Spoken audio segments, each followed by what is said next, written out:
Көзілі күн ел күзгісі.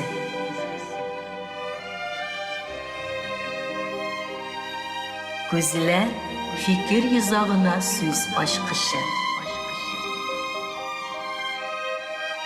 Canlı söylem, ihlas aralaşu, көзге көз қарашып тапшыруында.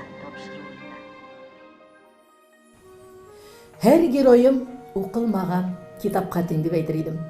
Her bir келген қонағымның өзіне генә хас үткәннәре, язмышы бергәннәре, сынаулары, бәхетле минутлары, күп санлы, әллә күпме битләрдән торган романнарына хасил итәрлек. Ә минем әйтәсем килә рәхмәтләремне тапшыруга килгән қонақларыма. Чөнки алар үзләренең язмышын сезгә илтер юллар табып миңа ышанып тапшыралар. Һәм күңелләренең серләренә керергә рөхсәт бирәләр. Бәхетме?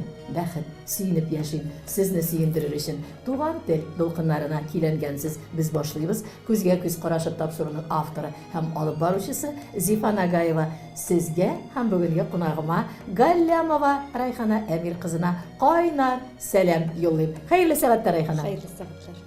Күпләр танып алдылар. Күпләр беләләр. Ә күпләр бәлки ераграк район калаларыбызда яшәгәннәр танышырга омтылып торадыр әлеге минутларда. Кем инде ул Райхана Әмир кызы диярсез? Кешеләрне ерактан караганда күргәнегез бармы? Ягымлы елмаеп килүе белән, йөзеннән нур шәшеп торулары белән, әле ул синең янәшеңә килеп басмаган, үзе хакында яртылаш әйтеп биргән сыман, ә инде авызын ачып сөйли башласа, аның шын эшчәнлеге педагогик хезмәт белән бәйле икәне әллә каян ишетелеп тә, күренеп тә тора. Мәгариф юлында бик күп елларын кичкән һәм методик кулланмалар өстендә бик күп эшләп, балалар, студентларга мәгънәви тормышта үзләрен табарга ярдәм иткән, халкыбызның гореф-гадәтләренә битараф булмаган, туган телебезнең сагында җыры белән, күңеле белән кыю адымнарда булган Райхананы сезгә якынлаштырам. Әле бу башы гына тапшыруның калган серләренә бергәләп тукталырбыз. Кәйфләр ничек, Райхана? Яхшы, рәхмәт. Аллага шөкер. Тапшыруга күптән көттек, сине көтеп алдым дип әйтәсе килә. Чөнкиләрдә инде башта инде син калдыра килдең, ярый, тыйнаклык белән, әле анда кемнәр генә юктыр инде, Зифа дип. Ә хәзер инде кинәнештә тапшырудан соң да үзең дә инанырсың, мин дә шул геройлар арасында шактый гына матур урындамын икән дип, әнә шул тырышлыкта булып китәрбез.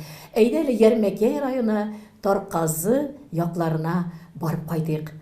Әниең белән әтиеңнең Кадыровлар гаиләсендә шундый матур кыз бала, иш бала арасында олысы, шулай бит, апа кеше булып туганы, алар хакында белешмәләр алыйк. Тарказы авылы, бәлки ул яклар безне карарлар, ишетерләр һәм сөенеп утырырлар. Сүз сиңа. Мин Ярмәкәй районы Тарказ авылында дөньяга килгәнмен. Салкын кыш вакытында, 15 февраль минем туган көнем. Олысы, иш кыз арасында зурысы мин инде.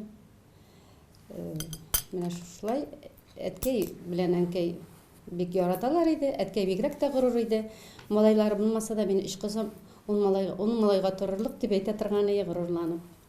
Әти-әниеңне шул кадәрле мөхәббәтле яшәгәннәрен тирә-якта белеп торганнар бит. Алар бер-берсеннән кала торганда түгел булганнар. Мин инде синнән ишеткәннәремдә генә, хәзер инде якты дөньяларда булмасалар да рухлары шат булып ятсын. Алар шулай мөхәббәт белән яшәп, үрнәк күрсәтеп сезгә шул кадәрле матур кисәк гомерне бүләк итеп калдырганнармы, Райхана?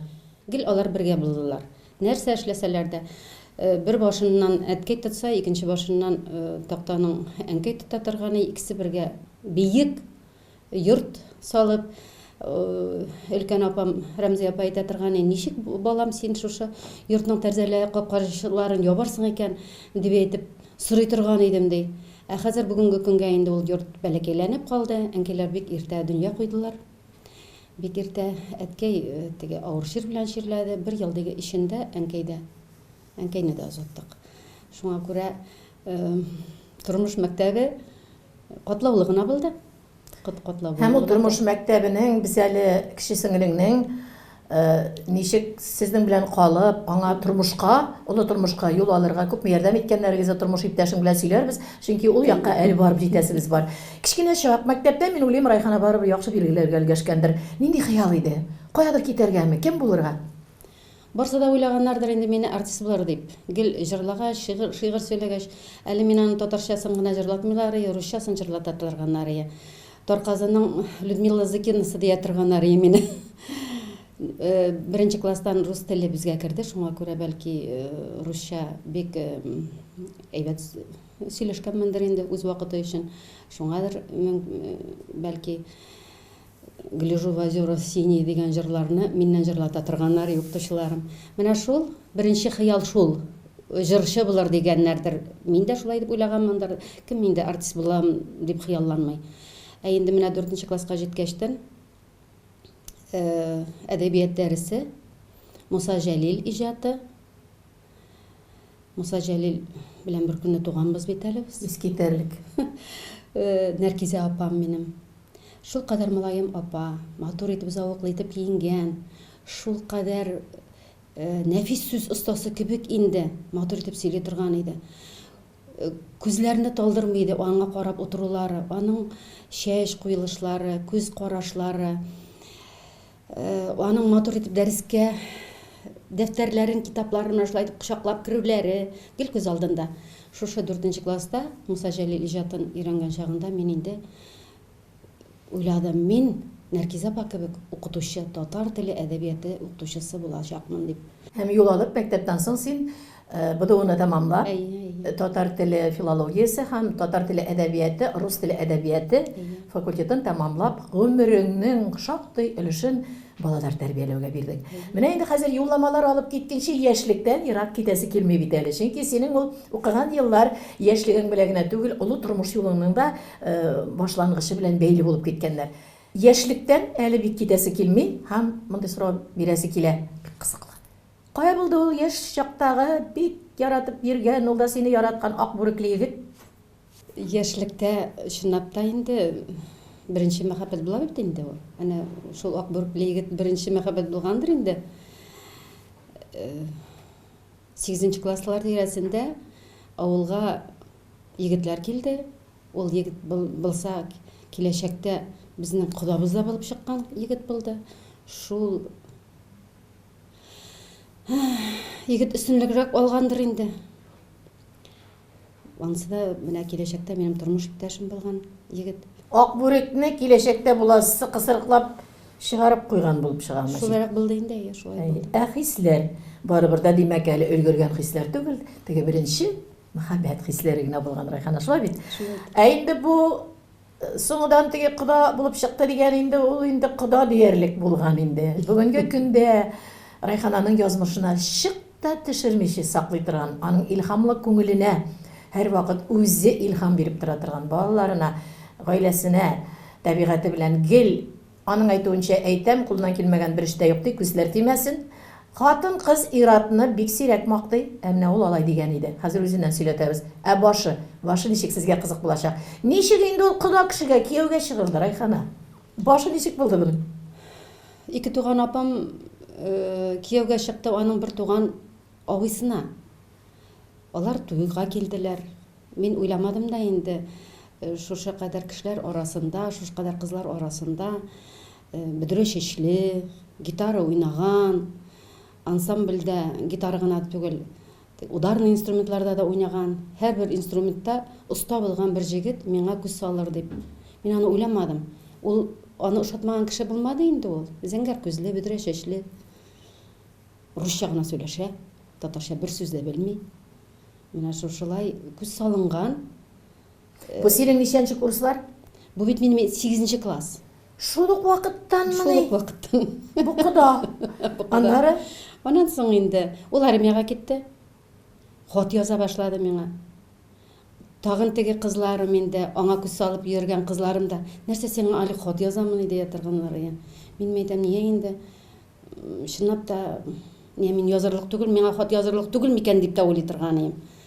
Шул 10нчы классым үтте. Аннан университетка кирдек бит инде. Анда хатлар килә башлады һәм хатлар югалды.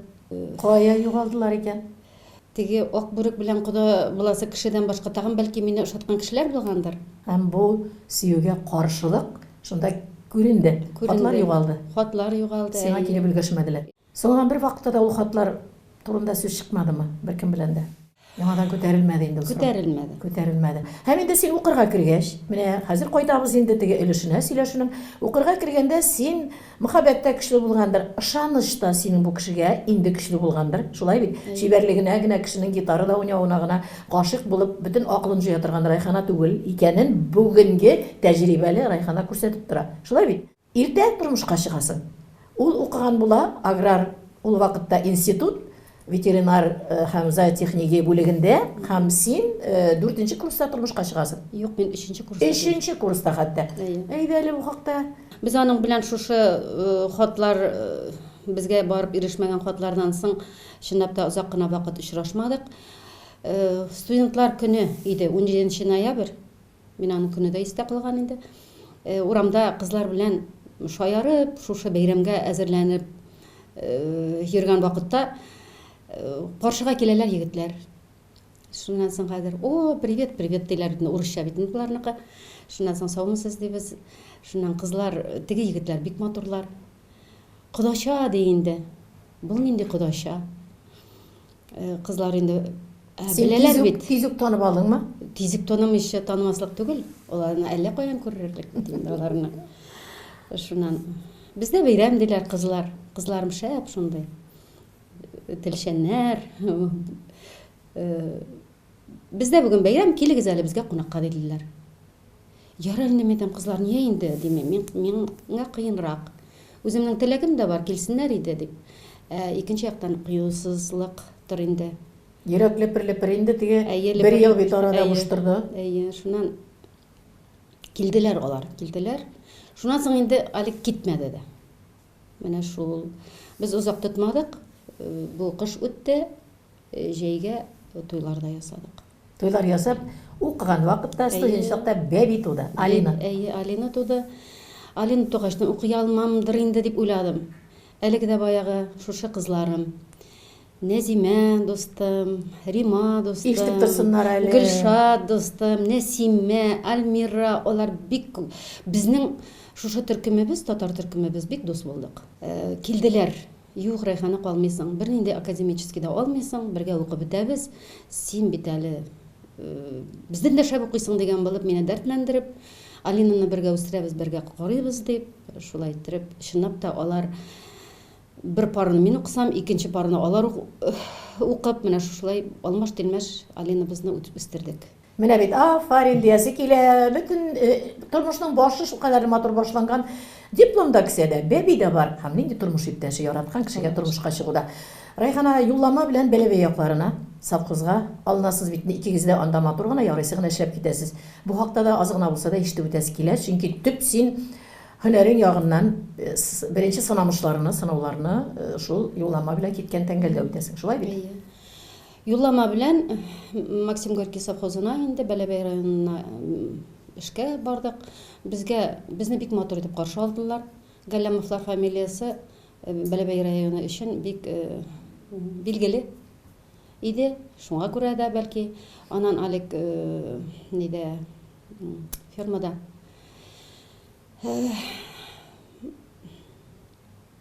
бик зур урын хезмәт алып барды инде. Заведующий булып эшләде бит инде, җитәкче.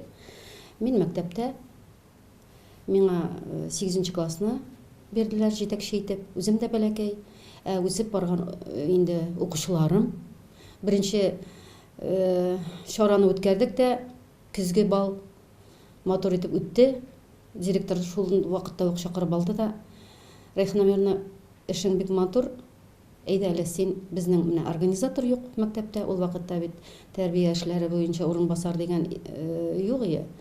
Эш менә организатор булып куйдылар да, шуның белән китте. Бу 84нче елдан ничек башланган шушы оештыру эшләре бүгенгә кадәр шулай дәвам итә. Бәләбәйдә матур эзләр калдырып, менә инде кисәк шундый гомернең матур өлешенә тукталабыз, туймазыга кайтыш. Шулай бит. Ни өчен туймазы сайланды беренчедән? Икенчедән туймазыда инде бүгенге кичкенә Райханадан яшьлектәге Райхана Амировна булып, Бәләбәйдән инде Райхана Амировна булып, педагогик яктан да берникадәр тәҗрибә туплап та килеш һәм бу тәрбияви эшләр буенча урынбасарда эшләре сиңа инде ныклы гына үтелде, ярыйсы гына ярдәм итте эшеңне артабан алып китәргә. Туймазыда син төп инде менә без белгән Райхана булып урын алгансың бүгенге көнне. Һәм монда да иң беренче һөнәрчелек училищесы, аннан инде педагогия көллиятендә 30 елга якын хезмәт салынган. Әйдә булар хакына. Туймазыга китүнең сәбәбе шәһәргә барыйк, балаларга музыкаль белемдә бирербез дип шәһәр бит инде тартылганбыздыр. Бу шәһәрдә юкка гына Туймазыга китмәдек. Сеңлем яши иде. Сеңлем, уртанчы сеңлем. Алар янына килдек, бергә күңелле булар дип, чынлап та бергә күңелле матур иттереп тормыш башладык Туймазыда. Шулай ук Алик үзенең эше буенча итчелек комбинатында эшли башлады. Мин әле бәләки бала белән декрет отпускасында бит ялында утырдым. Аннан соң шушы Улыгыз тугач. Улыбыз тугачтан 49-нчы һөнәрчелек училищесына бардым. Анда мине әлеге дә баягы шушы тәрбия эшләре буенча директор урынбасары итеп билгеләделәр. Матур итеп анда эш башладык. Анда инде Туймазыда бер-беребезне белә башладык. Әлеге танышларыбыз, әлеге дусларыбыз белән шул елларда ук очрашып, тормыш юлын дәвам иттек. Райхана, Туймазы педагогия көллияте хакында сүз алып бармый мөмкин түгел әлеге тапшыруда. Чөнки ул синең төп менә җитешеп тулышкан җимеш булган Райхана Амировнаны барлыкка китергән. Әйе, эшкә чакырдылар Туймазы көллиятенә инде. Шулай ук шул бер үк эш, бер үк урынга. Бу 96-нчы елны булды. Бу үзенчә бит инде үсү. Ниндидер тәҗрибә инде моныңча тупланган кебек. Ләкин монда инде яңа үрләр яуларга туры килде. Шулай ук матур итеп эшләр башланды. Анда укучылар да икенче төрле, укытучылар да икенче төрле, анда студентлар бит инде. Матур эшләр, беренчесе үк бик уңышлы килеп чыкты театрда студентларым белән. Шулай ук көзге бал үткәреп, беренче урынны алдык. Бу миңа канат куйды. Укучылар белән бер төрле уртак тел табып, бер дулкында яшәгәнгәдер бәлки. Әлеге кичәге кебек ул елларым шулай ук. Ул балалар инде үстеләр. Алар инде үзләре мәктәпләрдә шулай ук тәрбия эшләре буенча да, оештыру эшләре буенча эшлиләр. Менә бергә үскән елларыбыздыр мөгаен. Аннан соң 90-нчы елларның азагы, 2000-нчы елларның башында укыткан укучыларым минем хәзер бергә коллегаларым. Менә шунысы бик сөйнешле. Яратам аларны эшләргә. Алар бүгенге көнне килеп, менә 2000-нчы елның башында укыган укучыларым миңа вот Райхана Амировна вот так говорила диләр бит инде.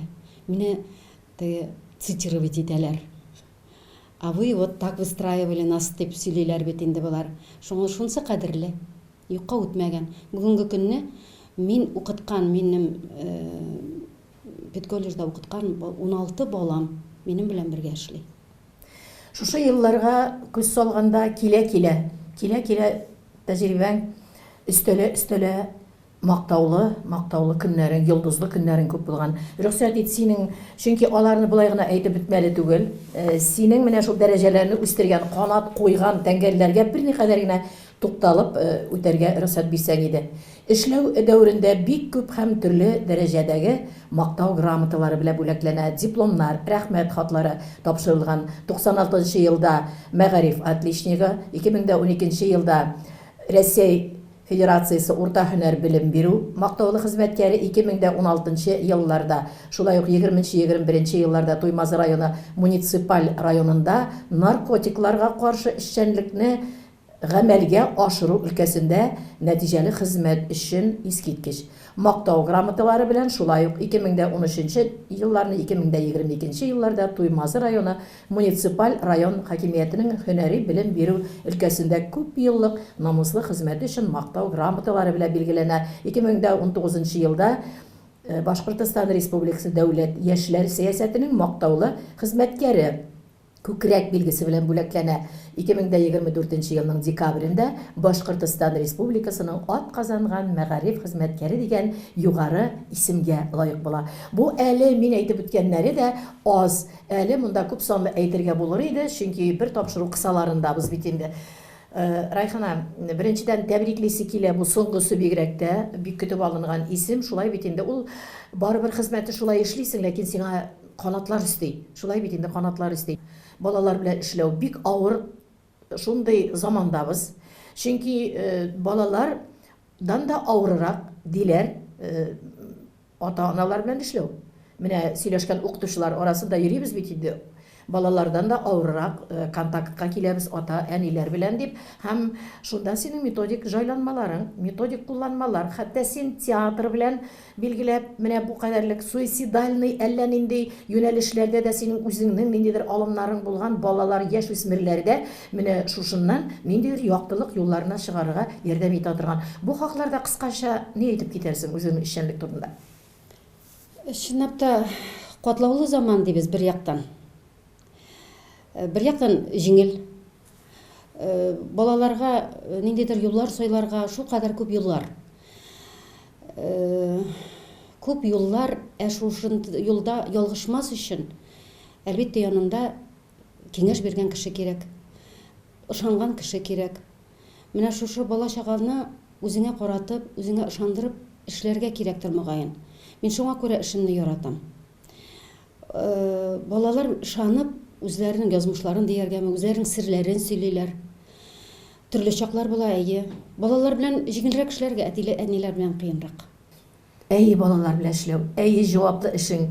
Әйе, гаиләдә бар, 2 бала, 3 оныгың бар. Алар хакында да теге матурлык итеп әйтә торган җирләрендә тукталырбыз. Аннан тыш синең илһам чыганагы ул синең Туймазы, Төмәнәк, Татар үзәге, иҗтимагый Татар үзәге. Ул инде безнең бабай утары, безнең билгеле бөтенебезнең дә иҗади дустыбыз Фәнир Галимовның тырышлыгында булдырылган шушы мөхит дип әйтәсең килә, дәүләт, шунда Туймазы мәрҗәннәр ансамблендә әйдәп алып баручы тавыш, моңың белән бүтән яклап, бүтән чараларда бергә йөрүче, күпме мактауларга лаек булучылар, Татарстан белән Казан арасында сезне танымаган тәңгәл юк. Кайда гына чыгышлар ясамыйсыз, кайда гына чакырылмыйсыз. Менә бу хакта да күп итеп сөйләп була, ләкин тапшыруга сыярлык итеп, кыскача, тәмле итеп кенә үзеннән ишетегән. Чынлап та ул үзәк, Татар үзәге миңа канат бирүче, канат куючы. Инде бетте генә дигәндә, хәзер бит инде пенсия вакытына да җиткән заман, шулай бит. Инде әй. Туктап кына өйдә генә утыра торган, бакча карый торган, чынлап та оныклар белән мәшгуль булып, аларның көйләрен килеп, тәмле кәшләр пешереп кенә яши торган заман. Безне тагын да бер төрле үргә күтәргән, канатландырган, яшәргә дәрт-дәрман биргән үзәк инде ул Татар үзәге. Төрле чаралар, менә бик мактыйсың инде Зифа. Кайсысын әйтергә дим.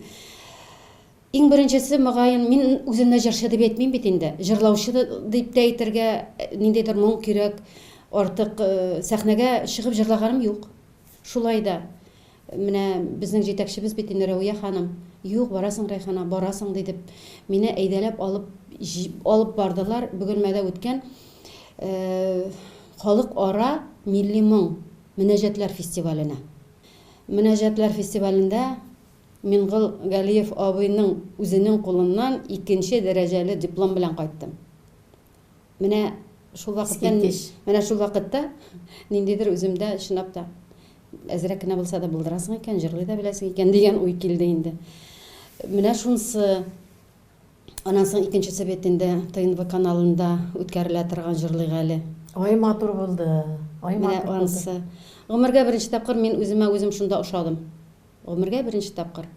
Теге 40 ел педстажның арасында 30 ел бит әле алып баручы, бәйрәмнәр алып баручы. Димәк, син карата шул кадәр тәнкыйть күзлеге белән карагансың аңа кадәр. Таләпчән һәм тәнкыйть тә булгандыр. Тәнкыйть инде. Үземнең тавышымны үземне караганым юк. Бик фотога да төшкәнем юк теге знаменитослар белән. Менә хәзер уйласам, барласам, балалар өчен, оныкларым өчен бәлки бер тарихи битләр булыр иде. Мин бик рәхмәтлемен. Фәниребезгә бик рәхмәтлемен. Рауябезгә шулай канатландырып, шушындай мөмкинлекләр биргәннәре өчен. Мин кайчан әйтер идем, әбекәй бабакайларыма, әткәй әнкәйләремә рәхмәтемне. Менә шушы соңгы чарада Төмәнәктә һәр ел үтә бит инде җырлык әле фестиваль, төрле яклардан киләләр. Быелгысы бигрәк тә мәртәбәле булды дип уйлыйм, чөнки без анда гран-при да алдык бит. Җырлык әле конкурсында без солдат буткасы күрсәттек. Шунда мин Бу ак калфак кысаларында. ак калфак кысаларында. Люция Янбировнага да рәхмәт Люция Янбировна безгә бигрәк тә рәхмәт инде. Бит ул бик. Ишетсен әле. Әйе, рәхмәт. Шунда солдат буткасында миңа мөмкинлек бирделәр. Миргасим бабамның Мәскүрә әбекәемә фронттан язган хаты. Тарказадан чыгып киткәч күрдем мин калаларны. Иптәш Мәскүрә, сиңа шул, бик какма балаларны. Мәүҗүдә, Разия, Рәмзия, Рәйсә, Мирсәгыйд, Мирзаһид йөгереп йөри торгандыр. Йөгереп йөргән сабыйларым яман сулый торгандыр. Бакча ясап күп утырттым. Тирәк дигән агачны. Кайларда күреп сөйләшим син сары сандугачны. Ык буеннан агып килә зәңгәрле буйлы каләм. Кәтилүктән шәйләр тәмсез, самавырга да сәлам. Әле менә иркенләп шушыны сөйләп утырам. Онытмасам ярар дип уйлый бит. Ә сәхнәдән сөйли алмыйм, җылыйм. Шушы исемләп 6 баланың исемен әйткәндә, 5-се юк, әбекәйләребез дә юк бит инде. Аларга рәхмәт әйтеп, аларның шушы авыр сугыш елларыннан нинди сынауларны бөтен халык белән бергә үтеп, кеше булганнарына, кеше булып калганнарына, акыллы гына, матур гына үскән балаларга гомер биргәннәренә рәхмәт әйтеп.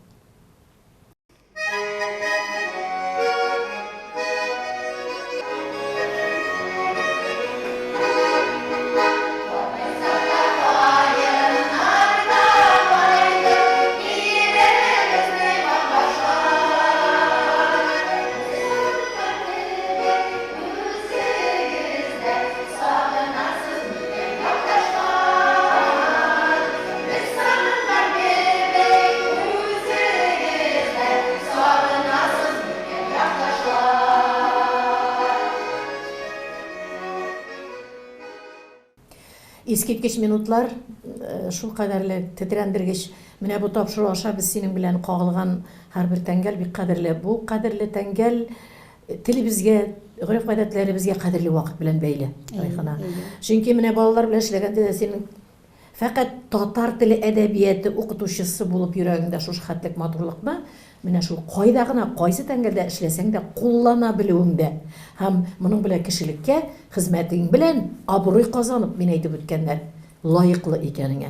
Менә хәзер инде мин синең бай тарихында Аллакаем кушсын тагыннар да очрашып, күзгә күз карашуларга килеп, ниндидер өлкәләрен яктыртырга. Ә минем синең теге серләреңә күзгә күз карашып, сен бит инде минем чын-чынында бик якын кеше дә.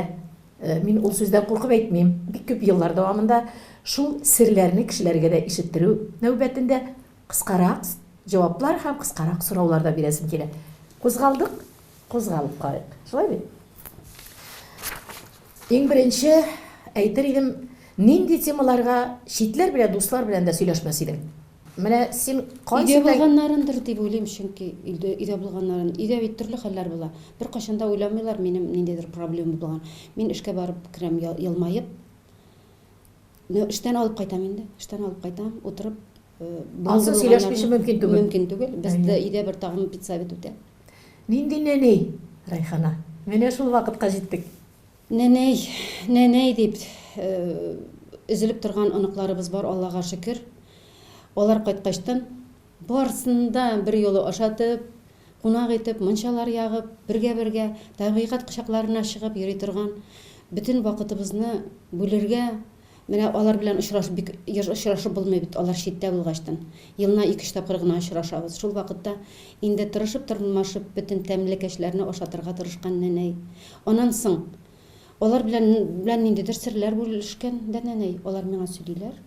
бәхетле минутлар бик озак елларга булсын диясе килә моннан кузгалып, һәм инде Алик белән булган матур гомер юлы ничә ел узып китте үзең әйтәсең, һәм хисләр тузамы, искерәме Райхана, әллә яңарамы еллар дәвамында? Һәрбер гаиләнең үзенең кичерешләре, һәрбер гаиләнең дә бу сорауга үз мөнәсәбәте булыр иде. Әллә көчәя генәме? Синеңчә ничек Алик белән синең арадагы матур аралык дип әйтәсе килә? Ничек дип әйтим микән? Гел мәхәббәтле генә түгел, бер бабай әйткән дип, нәрсә дип әйткән ди әле. Бер бетрәсе килгән чаклар күп булды. Аерылышасы килгән чак булмады дип. Кайтып җыгылырга әнкәйткә юк. Үзеңнең кайгыңны барып сөйләшергә теге апалар түгел, минем сеңлеләрем, алар минем ярдәмемдә мохтаҗ булдылар. Аларга сөйләп мин көлдереп йөри торган түгел бит инде. Мәхәббәт чынлап та нык булды ул. Беренче елларны бәлки чынлап та мин шушы кеше белән бергәме ул дигән бер 10 еллап булгандыр әле ул. Ашын килгән чагында шул минутларны искә төшерәм дә, бу бит әле минем хыялым иде дип уйлыйм да шуның белән. Үтеп китә торган яе, аннан соң сынаулы вакытлар күп булды. Теге шылтыратулар да, аноним звоноклар да булды. Булмый түгел. Гомумән көнләшү бармы арагызда? Кем күбрәк көнләшә? Мин рәхмәтлемен Алекка. Менә ул көнләшмәй, ул җәберләмәй. Сәбәп биргәне бармы? Әйтәләр бит инде, әгәр дә аның миңәме? Менә сәбәп, көнләшерлек сәбәп. Ниндидер адымы белән, ниндидер хатын-кыз белән аралашу арасындамы сиңа күрсәтеп, син көнләшерлек итеп куя торган? Булгандыр инде бар. Менә ул бик уважительный бит ул, ихтирамлы хатын-кызга. Мин читтәрәк турып, ул беренче кемнедер барып танеска чакырган чаклары күп кенә булды. Соң мин әйтәм, мине башта чакырсыннар, аннан соң син барып бүтән чакырырсың биюгә дигән диюм бар. Аның башында алама уй булмаганга күрә, наверное, ул аны уйламагандыр да.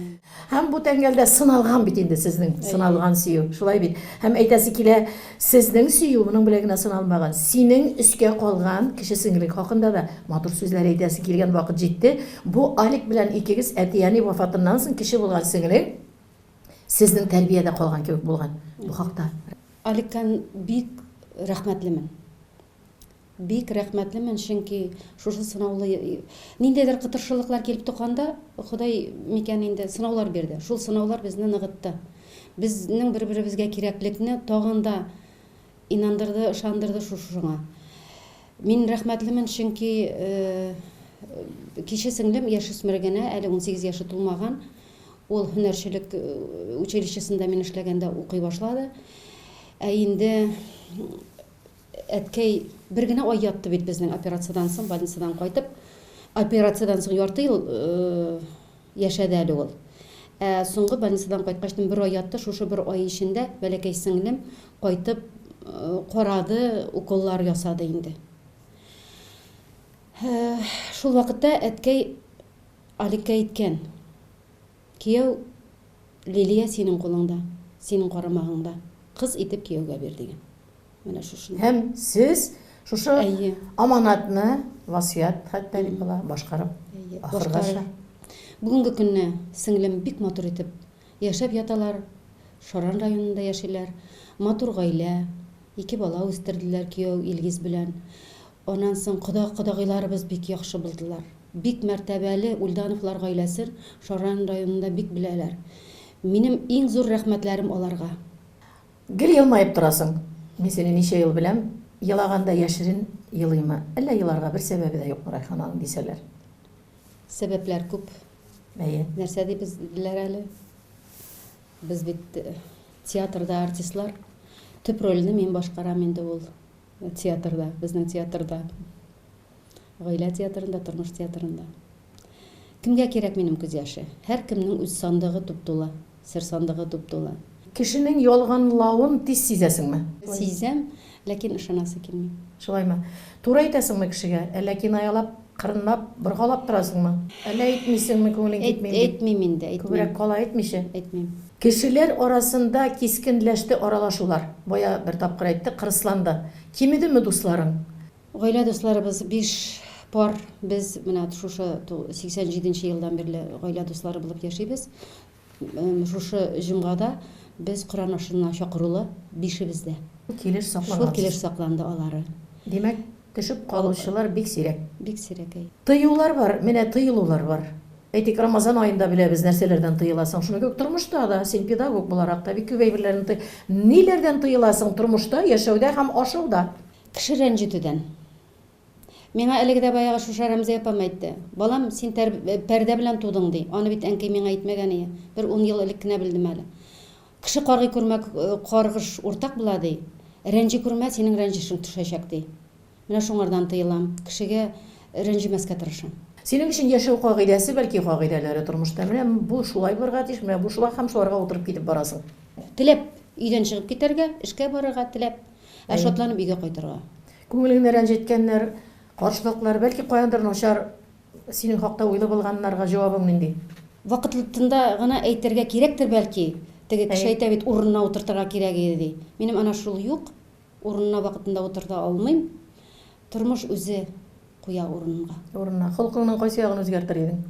Тәвәккәл түгел бендер мөгаен. Кыюлыкта җитешми кайбер вакыт. Кайбер вакытта миңа бер абзый әйтә.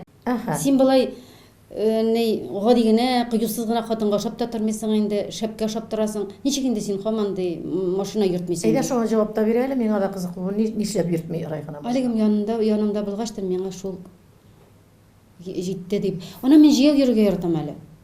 Иртән җыяу барам эшкә, кичтән җыяу кайтам эштән. Янда булганга җыяу йөрергә яратканга, әнә шул тәвәккәллегең җитеп бетмәгән. Вот, әнә шул. Спорт, күнегүләр нинди урында? Хәзер беренче урында. Иртән күнегүләрне ясашлы инде. Җыяу йөрергә тырышабыз. Кадәр юк. Имтом, сихырчылар, кешеләр әле кайларга бара, әле кайлардан кайта күренә йөри. Ышанам Райхана. Ышана төшә. Карарларыңны еш алыштырасыңмы? Җайлап кына булса да, әкренләп барамдыр. Бер ел килдем бит яныңа. Кеше киңәшенә колак салам Райхана. Мин аларның киңәшенә әлбәттә колак салам. Бик күп сораулар калды. Ләкин бик күпләренә җаваплар матур алынды дип әйтәсем килә. Тапшыруны ахырына якынлаштырганда, син бәхетле икәненә телевизор караучыларыбыз да ышанды. Бәхетле ханым, эшең белән, дәрәҗәләрең, хезмәтең, гаиләң, бөтен ягың белән һәм үзең өчен бәхет нинди төшенчә дигән сорауны бирми булдыра алмыйм Райхан. Бүген көнем, бүгенге очрашуым белән бәхетлемен. Бәхетле минем мизгелләр күп бит ул. Аны санап бетәрлек менә. Әллә күпме тапшыруларга җитәрлек, әйме? Сөйләшеп тә китсәң.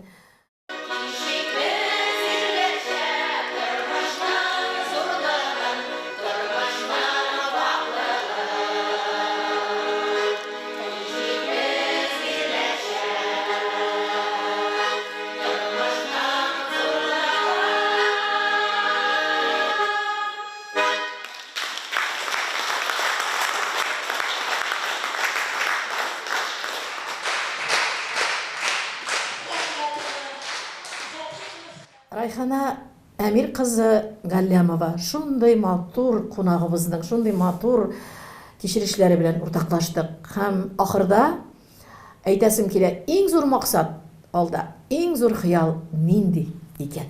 Менә шушы үткән елларның җимешләрен татып, матур гына итеп, парлы гомерләрдә картаю сер түгел, матур итеп картаю сер диләр бит. Менә шулай матур гына иттереп гомер иткешерү. Әйтәләр бит әле, берәр матурлык күргәндә, берәр искиткеч кешеләр белән очрашканда дөньяларымны онытып карап тордым диләр. Тапшыру буеннан буена дөньяларымны онытып тыңладым Райхана сине һәм сокландым. Шундый матур еллар, сәгатьләр куйгансың, гөлләр үстергәнсең күңелеңдә. Шуңадыр да Туймазы тарафларында гына түгел, студентларымны очырган тарафларда, сине белгән тарафларга йөрәгең белән нурлар чәчеп яши беләсең бүгенгеңә. Рәхмәт әйтәм килгәнеңә һәм алда тик матур очрашулар көтеп калсак иде. Беләсезме, күрдем дия алам тормышта, авырлыгында, сагышында, зарларында, матурлыгында, бик күп яхшылыкларында күрдем, ләкин белдем. Тормышның яшәүнең бөтен матурлыгы кешеләрдә матурлыкны күрү икәнлеген белдем бүгенге очрашудан соң. Героем да, мин дә, әйе, башкагасыз, шулай дисез. Алдагы күрешүләргә кадәр. Әгәр дә тапшыруларыбыз тансык икән, әледән-әле YouTube каналына кереп, үзегезгә, күңелегезгә хуш геройларыбызны кабатлап тапшыру аша тыңлый аласыз, күрә аласыз. Туган тел дулкыннарында очрашканга кадәр. Ресторанно-гостиничный комплекс «Версаль» – пространство для празднования важных событий. В комплексе 6 стильных банкетных залов для любого формата торжества, корпоративы, юбилеи, выпускные и роскошные свадьбы. Просторная ухоженная территория с роскошным ландшафтом, зоны для выездной регистрации и фуршета – все продумано для идеальной атмосферы вашего дня. А комфортабельная гостиница, изысканная кухня и высокий сервис делают праздник по-настоящему завершенным. Приглашаем вас увидеть все своими глазами и обсудить детали.